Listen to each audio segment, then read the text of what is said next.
So being trauma informed means just recognizing that trauma is present in our club. A lot of the children have had a lot of toxic stress in their life, and how we can respond to the physical and emotional needs of our club members. So typically children will be in a fight, flight, or freeze mode when there's a trigger that happens here at the club. So that means that a stressful situation, a child might freeze up, not say anything, shut down emotionally. They might fight physically or verbally, act out, or they might flee the area. We started this journey about 1.5 years ago with a book study, but boys and girls clubs have naturally been built to be trauma informed. We just didn't realize that we were trauma informed.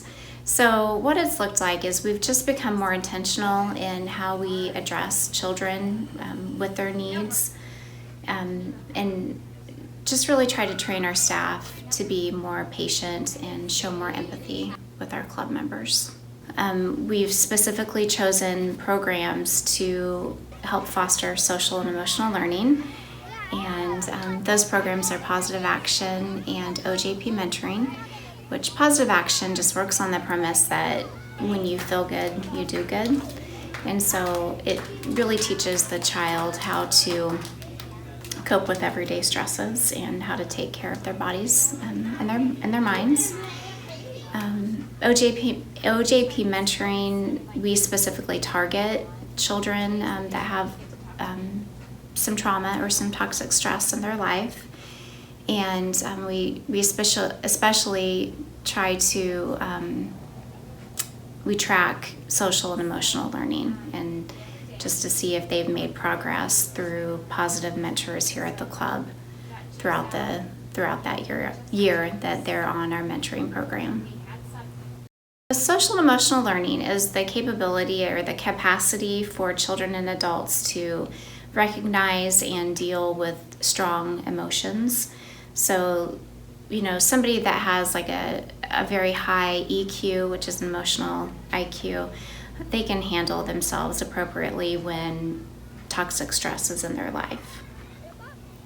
Children that are on the lower side of that, those children are typically the ones to act out, either fight, flight, or freeze mode. One of the things that we have done with our membership application is we've asked more questions about the child's history, medical history. So one of the biggest surprises is to know how many of our children are afflicted with autism or are on the autism spectrum. They have ADHD. So with those questionnaires, we're able to target and help more kids specifically with that have came through stressful times. Being more intentional about how we're interacting with the kids, but it's also a culture shift in our school system and really anybody that deals with children and families. And it's, coming together, to have a common goal and to be more intentional in what we're doing. So I think the most frustrating thing sometimes is that we expect a quick fix to the children and to what they may be going through. So it's something that we're not going to notice maybe today, tomorrow, in a week, or maybe even next year, that this journey is a long road, and that if we continue on it, that we are going to see children's lives impacted when they become an adult.